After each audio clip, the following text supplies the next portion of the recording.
Okay, you're armed with a camera, and what was it that drew your attention immediately? Like, was it? I mean, clearly your name is known for rock photography, but what was that initially? Like, you went to the local shows, or was it something else that like football? I didn't do it to shoot shows at all.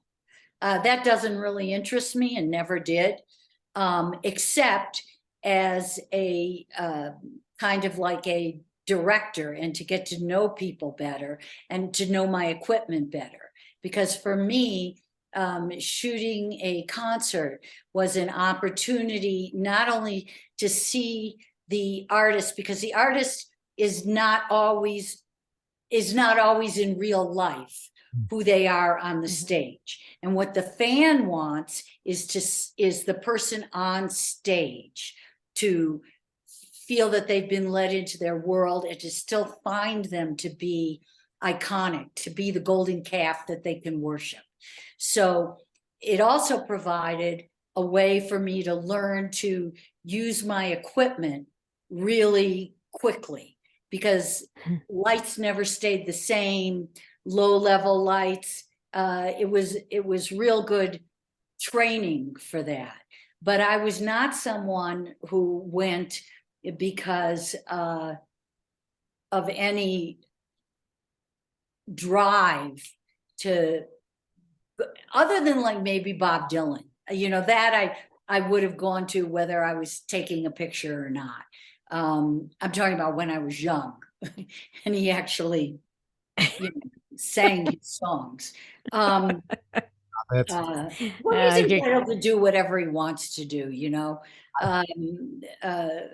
but anyway, I was far more interested, and people would think, oh, don't you want to photograph? And they'd name, like James Taylor or Van Morrison in concert. It's like, no, I'd rather photograph Kiss, because I don't care what the music is. They're dramatic. Stuff happens. They move across the stage. But shooting shows also puts me in a place where I don't have to think up a concept. I didn't have to do hair, makeup, and styling, which I had to do in my studio, because in the early days, they didn't have a budget for hair, makeup, and styling. And with my, awareness of paint, makeup came pretty easily. And I always did a variety of work. It's just that because people love various musicians so much, generally because they've either bonded with other people at a show and therefore created a community, so they have a tribe, or it's because the words of a particular song and the sound of it healed them in some way. And it's really all about connecting.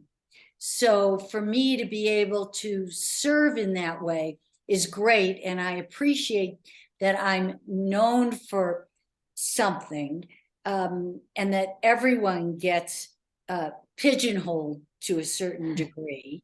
But at the same time, I was photographing all different kinds of people, whether they were famous people, like doing Star Wars in the 80s. I was the special, or I shot a lot of movie stars. I shot Berezhnikov. I shot, a lot of people. And, and I would be like, why do they keep calling me? I don't even know what a rock photographer is. Photograph rocks. I make portraits, even my photographs of flowers I think of as portraits, or my pictures of dolls. I'm making a portrait of them.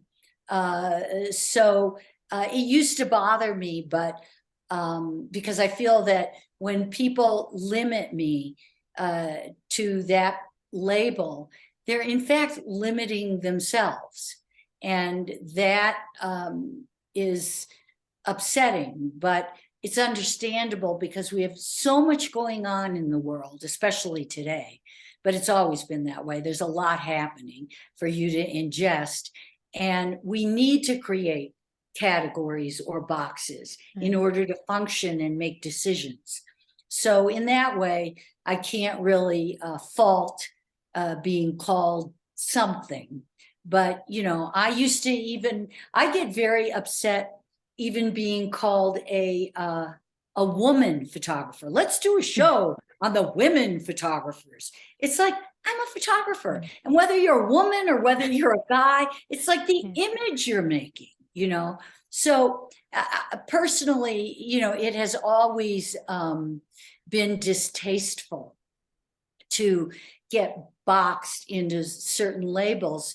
And it's probably because, you know, I want my life to be limitless, and I want other people to experience their life that way, because we're only here for a certain period of time.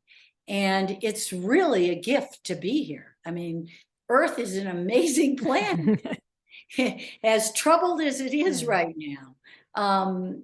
And, you know, so it actually hurts me when people don't give themselves the opportunities to, you know, to try things, whether it's based out of fear or they're attached to an identity that they want other people to perceive them